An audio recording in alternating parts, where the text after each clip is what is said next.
Hi guys, சுவையான உருளைக்கிழங்கு பொரியல் எப்படி செய்கிறது அப்படின்றத இந்த வீடியோவில் பார்க்கலாம். பார்க்குறக்கே பாருங்கள் எவ்வளோ அழகாக இருக்குது. வாங்க வீடியோக்குள்ளே போகலாம். இப்போ ஒரு கடாயில் நல்ல சுத்தமான கடலை எண்ணெய் ஊற்றிக்கலாம்.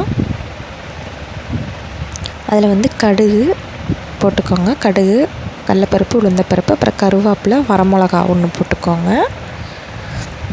நல்லா பொரிஞ்சோன்னே உருளைக்கிழங்கு 4 உருளைக்கிழங்கு நான் அரிஞ்சு வச்சுருக்கேன். சின்ன சின்ன உருளைக்கிழங்கு நல்லா போட்டு அடுப்பை ஸ்லோலையே வச்சு வதக்கி விட்டுட்டே இருக்கணும். இப்போ மல்லித்தூள் கொஞ்சம் 1 ஸ்பூனு, மிளகாய்த்தூள் ஒரு 1/2 ஸ்பூனு, மஞ்சள் தூள் ஒரு 1/4 ஸ்பூனு, உப்பு தேவையான அளவு, அவ்வளோதான். போட்டு எல்லாமே வதக்கி விடுங்க. இந்த உருளைக்கிழங்கு பொரியல் எண்ணெய் நிறைய ஊற்றணும். எண்ணெயிலேயே நல்லா வேகணும். நல்லா மூடி வச்சுருங்க. அடிக்கடி கிளறி விட்டே இருந்தால் தான் அடிப்பிடிக்காமல் இருக்கும். அப்புறம் வடைச்சட்டியோடு ஒட்டாமல் இருக்கும். அடிக்கடி கிளறினா தான். பார்க்குறக்கே பாருங்கள் எவ்வளோ அழகாக இருக்குது. குட்டீஸுங்களும் ஆசையாக சாப்பிடுவாங்க, பெரியவங்களும் ஆசையாக சாப்பிடுவாங்க.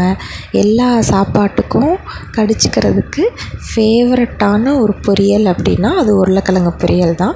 என்னோடய சேனலை மறக்காமல் சப்ஸ்கிரைப் பண்ணிக்கோங்க. வீடியோ பிடிச்சிருந்தால் லைக் பண்ணுங்கள், ஷேர் பண்ணுங்கள். பாய்.